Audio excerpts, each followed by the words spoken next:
Hyderabad Banjara hills లో Singareni guest house కు deputy CM శంకుస్థాపన చేశారు. ఇప్పుడు ఆ కార్యక్రమాన్ని లైవ్ లో చూద్దాం. మనందరిపైన ఉందని మేము సంపూర్ణంగా ఈ రాష్ట్ర ప్రభుత్వం భావిస్తూ ఉంది.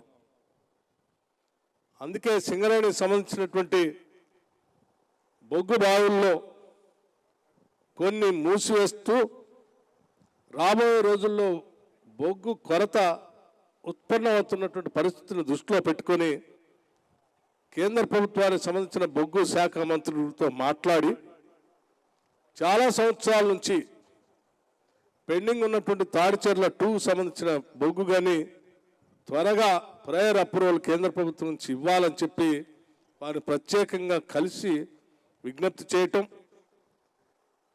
ఆ మంత్రివర్యులు కూడా సానుకూలంగా స్పందించి త్వరలోనే నిర్ణయం చేసి మీకు సింగరేణికి తాడిచెర్ల బొగ్గుని అందుబాటులోకి వచ్చేటట్టుగా చేస్తామని చెప్పినటువంటి వారి మాటను కూడా ఈ సందర్భంగా మీకు గుర్తు చేస్తూ ఉన్నాను.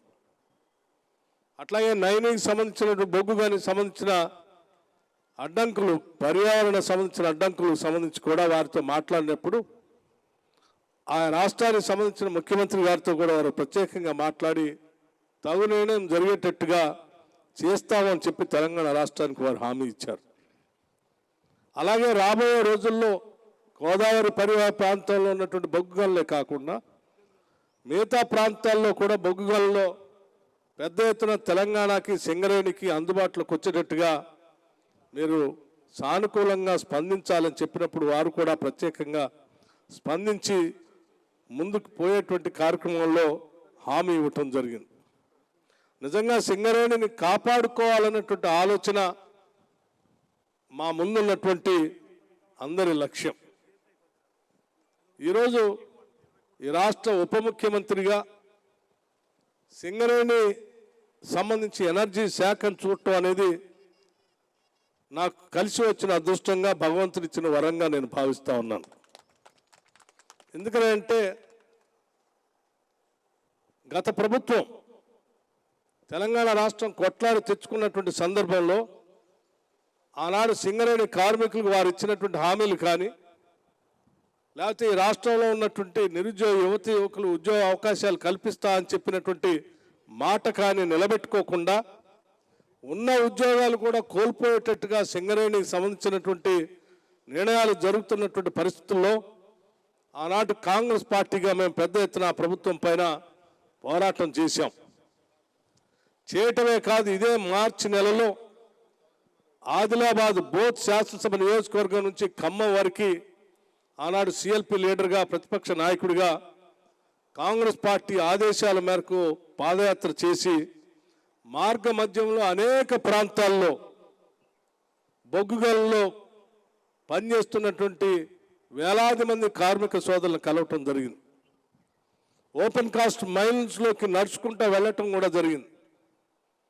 ఆనాడు మాట్లాడినటువంటి ప్రతి సందర్భంలో కూడా కార్మికులు నాకు చెప్పినటువంటి అంశాలని ప్రతి సందర్భంలో సింగరేణికి సంబంధించి తీసుకునే ప్రతి నిర్ణయంలో కూడా ఆ కార్మికులు చెప్పినటువంటి మాటల్ని మనసులో పెట్టుకొని నేను సంతకం పెట్టేటప్పుడు దీనిపైన నిర్ణయాలు చేస్తూ ఉన్నాం అనే సంగతి కూడా మీ అందరికీ తెలియజేస్తూ ఉన్నాను. ఆనాడు కార్మిక సోదరులందరూ చెప్పారు, స్థానికంగా ఉన్నటువంటి మా పేద కుటుంబాలకు సంబంధించి, మధ్యతరగతి కుటుంబాలకు సంబంధించినటువంటి వాళ్ళందరికీ కూడా ఉద్యోగ అవకాశాలు పెద్ద ఎత్తున రావడానికి అవకాశం ఉన్నటువంటి సింగరేణి బొగ్గుబాయిల్ని కాపాడండి, ఆ బొగ్గుబాయిల ద్వారా మాకు ఉద్యోగ అవకాశాలు వచ్చేటట్టుగా చూడండి అని చెప్పి వారు చెప్పినటువంటి ప్రతి మాటని గుర్తుపెట్టుకొని ఈరోజు ఆ బొగ్గుబాయిల్ని కాపాడే కార్యక్రమంలో భాగంగానే ఈరోజు రాష్ట్ర ప్రభుత్వం నిర్ణయం తీసుకుంటూ ముందుకు పోతుందని చెప్పడానికి కూడా నాకు ఎటువంటి సందేహం లేదు. అంతేకాదు, నా ఈ పాదయాత్రలో భాగంగా కొన్ని వేల మందిని మార్గమధ్యంలో కలిశాను. కలిసిన కార్యక్రమంలో భాగంగా ఆదిలాబాద్ నుంచి ఖమ్మం వరకు కలిసిన ప్రతి గ్రామంలో తాడితులు, పీడితులు, బలహీన వర్గాలకు సంబంధించిన పేద కుటుంబాలు అనేక మంది నన్ను కలిసి, అయ్యా మేము అనేక రకాలైనటువంటి ఇబ్బందుల్లో ఉన్నాం, అనేక దశాబ్దాలుగా ఈ ప్రాంతంలో శ్రమైక జీవనం గడుపుతూ ఒక కొట్లాడి తెలంగాణ రాష్ట్రాన్ని తెచ్చుకున్నాం, గత 10 సంవత్సరాలుగా మాకు ఇల్లు లేక ఇబ్బంది పడుతూ ఉన్నాం, ఆ ఇళ్ల కోసం డబల్ బెడ్రూమ్ ఇల్లు ఇస్తామని చెప్పి మాటిస్తే ఆశపడి ఓటేసి గెలిపించాం. కానీ గెలిపించిన నాటి నుంచి నేటి వరకు కూడా ఉన్న ఇందిరమ్మ ఇల్లు కూడా పోయి డబల్ బెడ్రూమ్ ఇల్లు దేవుడరు. కొండ నాలుగుకి మందేస్తే ఉన్న నాలుగు పోయినట్టు డబల్ బెడ్రూమ్ ఇల్లు ఇస్తామని చెప్పి మోసం చేసి ఉన్న ఇందిరమ్మ ఇల్లును కూడా బంద్ చేసినటువంటి ఈ దుర్మార్గపు ప్రభుత్వాన్ని వదిలించుకొని సాధ్యమైనంత మేరకు మా పేదలందరికీ కూడా ఇల్లు వచ్చేటట్టుగా ఇందిరమ్మ రాజ్యాన్ని తీసుకొని వచ్చి మాకు ఇల్లు ఇవ్వండి అని చెప్పి ప్రతి గ్రామంలో కలిసిన ప్రతి పేద కుటుంబానికి ఇచ్చినటువంటి మాటని ఈ రాష్ట్ర ప్రభుత్వం అధికారంలోకి వచ్చిన తర్వాత నిలబెట్టుకోవాలనే కార్యక్రమంలో భాగంగానే ఈరోజు ముందుకు వెళ్తా ఉన్నాం. అంతేకాదు, ఇల్లు కట్టిన వారందరికీ మేము రెగ్యులర్ చేస్తామని, మిగిలిపోయిన సింగరేణి కాలేజ్ ప్రాంతాల్లో వారందరికీ GO 76 ప్రకారం నిర్ణయాలు చేస్తామని దాదాపు 23,000 మందికి 2006 నాడు మేము ఇచ్చాం. వాటన్నింటినీ కూడా వాటితో పాటు మిగిలిపోయినటువంటి వాళ్ళకు కూడా ఇస్తామని చెప్పి ఆనాడు మాటిచ్చి వచ్చాం.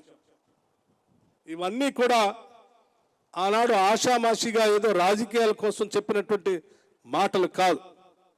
ప్రజలతో మమేకమై వారి గుండె చప్పుళ్ళు విన్న తర్వాత, వాళ్ళ ఆవేదన విన్న తర్వాత ఆ ఆవేదనలన్నింటినీ కూడా ఇందిరమ్మ రాజ్యాన్ని అధికారంలో తీసుకొని వచ్చి తద్వారా వీళ్ళందరికీ మేలు చేయాలనేటువంటి సంకల్పంతోనే రాష్ట్ర కాంగ్రెస్ నాయకత్వంలో ఉన్నటువంటి అందరూ కలిసి సమిష్టిగా పనిచేసి ఈరోజు ఇందిరమ్మ రాజ్యాన్ని తీసుకొని వచ్చాం.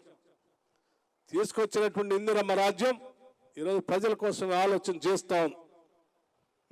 నిన్న మీ అందరికీ ఆవేదనతో నేను ఒక మాట పాలు పంచుకోవాలనుకుంటున్నాను. నేను పాదయాత్ర చేసినటువంటి సందర్భంలో ఆ పాదయాత్రలో ప్రజలందరితో వారు చెప్పినటువంటి మాటల్ని వింటూ మార్గ మధ్యలో వస్తున్నటువంటి సందర్భంలో యాదగిరి గుట్ట లక్ష్మీ నరసింహస్వామి వారి కూడా పాదయాత్రలో భాగంగా గుట్ట ఎక్కి నడవటం జరిగింది. నడవటం కాదు, ఆ లక్ష్మీ నరసింహస్వామి వారిని దర్శించుకొని వారికి మనస్ఫూర్తిగా కూడా ఆ రోజు కోరుకోవటం జరిగింది. అయ్యా, ఈ రాష్ట్రంలో ప్రజలందరూ అనేక రకాలైనటువంటి బాధలు పడుతూ ఉన్నారు. ఇల్లు లేని పేదవాళ్ళు, ఉద్యోగాలు లేనటువంటి నిరుద్యోగ యువతి యువకులు, వాళ్ళందరూ బాధలు విన్న తర్వాత ఏదో రకంగా ఈ రాష్ట్రంలో ఇందిరమ్మ రాజ్యాన్ని తీసుకుని వచ్చి వాళ్ళందరి అవసరాలు తీర్చే విధంగా ఆశీర్వదించి పంపించు అని చెప్పి వారిని మనస్ఫూర్తిగా ఆనాడు పాదయాత్ర సందర్భంగా కూడా కోరుకోవటం జరిగింది. అలా కోరుకున్నటువంటి మాటలన్నింటినీ కూడా గుర్తుపెట్టుకొని ఈరోజు మా ప్రభుత్వం ఏర్పడిన తర్వాత రాష్ట్ర ప్రజలకు ఇచ్చిన 6 గ్యారంటీల్లో అత్యంత ప్రధానమైనటువంటి అంశం సింగరేణికి సంబంధించినటువంటి ఆయా స్థానికంగా ఉన్నటువంటి ఉద్యోగస్తులకి, అక్కడ ఉన్నటువంటి నిరుద్యోగ యువతి యువకులకి సింగరేణి కాపాడుకుంటూ వారికి ఉద్యోగ అవకాశాలు కల్పించటం, బొగ్గుబాయిల్ని సింగరేణికి ఉండేటట్టుగా చేయటం, అలాగే పేదవాళ్ల కోసం 6 గ్యారంటీల్లో ప్రకటించినటువంటి ఇందిరమ్మ ఇళ్లని లాంఛనంగా ప్రారంభం చేయటం అనేది మనసుకిచ్చినటువంటి సంతృప్తికరమైనటువంటి అంశంగా నేను భావిస్తూ, నిన్న ఆ లాంఛనంగా ఆ ఇందిరమ్మ ఇళ్లకు సంబంధించి డబుల్ బెడ్రూమ్ ఇళ్లని వేలాది మంది పేద ప్రజల యొక్క ఆకాంక్షలు తీర్చే కార్యక్రమంలో భాగంగా శ్రీ సీతారామచంద్ర స్వామి వారి సన్నిధిలో డబుల్ బెడ్రూమ్ ఇళ్లను ప్రకటిస్తూ దానికి కావలసిన నిధులు కేటాయిస్తూ ప్రతి శాసనసభ నియోజకవర్గంలో కనీసం 3,500 ఇళ్లకు తగ్గకుండా మేము ప్రకటించినటువంటి అంశం కూడా మీ అందరికీ తెలిసింది. ఆ ప్రకటించే కార్యక్రమంలో భాగంగానే భద్రాచలం కంటే ముందు లక్ష్మీ నరసింహస్వామి వారి మందిరానికి కూడా వెళ్ళటం జరిగింది. ఆ మందిరానికి వెళ్ళినప్పుడు వారికి మనస్ఫూర్తిగా, అయ్యా, ఆ రోజు మేము కోరుకున్నట్టుగా మీరు ఆస్వాదించి మాకు ఈరోజు అవకాశం ఇచ్చారు. ఇచ్చినటువంటి అవకాశాన్ని నిలబెట్టుకొని ఈరోజు లాంఛనంగా పేదవాళ్ళకి ఇచ్చేటువంటి ఇందిరమ్మ ఇళ్ళని మేము ఈరోజు ప్రారంభోత్సవం చేయబోతా ఉన్నాం. మరొక్కసారి నీకు మొక్కు చెల్లించుకుంటూ నిండు మనసుతో మమ్మల్ని ఆస్వాదించవలసిందిగా లక్ష్మీ నరసింహస్వామి వారిని వేడుకోవటం, ఆ గుడికి వెళ్ళటం జరిగింది. గుడికి వెళ్ళినటువంటి ప్రతి సందర్భంలో వారు ఇచ్చినటువంటి ఆశీస్సులతో మేము సాధించినటువంటి పేదలకు అందించే ఇళ్లని మనస్ఫూర్తిగా అమలు చేసే కార్యక్రమంలో వారికి మనస్ఫూర్తిగా ధన్యవాదాలు తెలియజెప్పుకుంటూ ఆశీర్వచనం తీసుకునే కార్యక్రమంలో భాగంగా నిజంగా ఏ దేవుడి దగ్గర భక్తి శ్రద్ధలతో కూర్చొని వారి ఆశీర్వచనం తీసుకునే కార్యక్రమంలో భాగంగా కావాలని నేను కింద కూర్చొని వారి ఆశీర్వచనం తీసుకోవటం జరిగింది. ఎందుకంటే నా మనస్ఫూర్తిగా మనసు నిండా ఉన్నటువంటి ఆ పేదలకు ఇచ్చేటువంటి ఇళ్ల కళ నిజమైనందుకు వారికి ప్రత్యేకంగా కృతజ్ఞతలు చెప్పుకోవటం కోసం నేనే కావాలని అక్కడ చిన్న పీట మీద కూర్చొని వారికి మనస్ఫూర్తిగా నిండు మనసుతో ధన్యవాదాలు చెప్పే కార్యక్రమంలో నేను ముందుకు వెళ్ళాను. కానీ దురదృష్టం, సరే ఆ చిన్న ఫోటోని తీసుకొని రాష్ట్రంలో చాలామంది ట్రోల్ చేశారు. వారందరికీ నేను సౌహృదయంతో కృతజ్ఞత తెలియజేస్తాను. నిజమే, మీరు మనసుకి కష్టపడి ఉండొచ్చు, కానీ ఇది ఎవరో కావాలని చేసినటువంటి కార్యక్రమం కాదు. నేను ఈరోజు రాష్ట్రంలో ఉప ముఖ్యమంత్రిగా ఈ రాష్ట్ర ప్రభుత్వాన్ని శాసిస్తా ఉన్నాను. ఆర్థిక శాఖని, అట్లాగే విద్యుత్ శాఖని, ప్రణాళిక శాఖని కూడా నేనే నిర్వహిస్తూ ఈ రాష్ట్రంలో తీసుకునే అనేక రకాలైనటువంటి ప్రణాళికలు కానీ విధానపరమైన నిర్ణయాల్లో కూడా ప్రముఖ పాత్ర పోషిస్తూ రాష్ట్ర ప్రభుత్వాన్ని శాసిస్తా ఉన్నాను.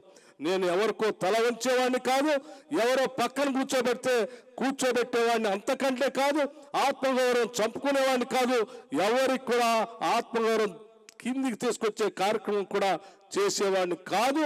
సౌహృదయంతో దీన్ని అర్థం చేసుకోవాల్సిందిగా వారందరికీ నేను విజ్ఞప్తి చేస్తూ ఒకటే చెప్పదలుచుకున్నాను. ఈరోజు మనం ఏ పేదవాళ్ళ కోసమైతే, ఏ నిరుద్యోగ యువకుల కోసమైతే, ఏ ఇల్లు లేనటువంటి వాళ్ళ కోసమైతే, ఏ పేదవాళ్ళు 200 యూనిట్ల వరకు కరెంటు బిల్లులు కావాలని కోరుకున్నారో అటువంటి వారి కోసం ఈరోజు కంకణబద్దులై పనిచేస్తున్నాం. చిత్తశుద్ధితో ఈ సంకల్పాన్ని అర్థం చేసుకోవాల్సిందిగా ప్రజలందరికీ కూడా నేను విజ్ఞప్తి చేస్తా ఉన్నాను. దయచేసి మిత్రులు ఎవరైనా నిన్న ఆ ఫోటో చూసి ఎవరైనా మానసికంగా క్షోభకు గురై ఉంటే దయచేసి అర్థం చేసుకోవాల్సిందిగా కోరుతూ, భవిష్యత్తులో కూడా మా ఈ సంకల్పం ఇదే దిశలో ముందుకు పోతూ ఉంటుంది. మాకు ఇచ్చినటువంటి ఈ అవకాశాన్ని, సంపద పెంచే కార్యక్రమాన్ని చేస్తాం. ఆ పెంచిన సంపదని ప్రజలకు పంచే కార్యక్రమాన్ని కూడా చేస్తాం. ఈరోజు సింగరేణికి సంబంధించిన ఆస్తులు కానీ, సంస్థను కానీ, వ్యవస్థను కానీ ఇంకా పెద్ద ఎత్తున అభివృద్ధి చేస్తాం. ఇది రాష్ట్ర ప్రజలకే ఉండేటట్టుగా దీని సంస్థ సంబంధించిన లాభాలు కానీ, ఈ సంస్థ ద్వారా వచ్చేటువంటి ఆదాయం కానీ ఆ సింగరేణి కార్మికులతో పాటు తెలంగాణ ప్రజలకే ఉండేటట్టుగా, చెందేటట్టుగా కూడా చేస్తామని కూడా ఈ సందర్భంగా ఈ గని కార్మిక లోకానికి, ఆ పరిసర ప్రాంతాల్లో ఉన్నటువంటి ప్రజలందరికీ కూడా నేను విజ్ఞప్తి చేస్తా ఉన్నాను. దయచేసి రాష్ట్రంలో ఉన్నటువంటి సింగరేణికి సంబంధించినటువంటి అంశాలే కాకుండా మరొక అంశాన్ని కూడా మేము చాలా స్పష్టంగా ఈరోజు చెప్పదలుచుకున్నాం. ఈరోజు రాష్ట్ర ప్రభుత్వం నుంచి మేము నోటిఫికేషన్స్ ద్వారా మేము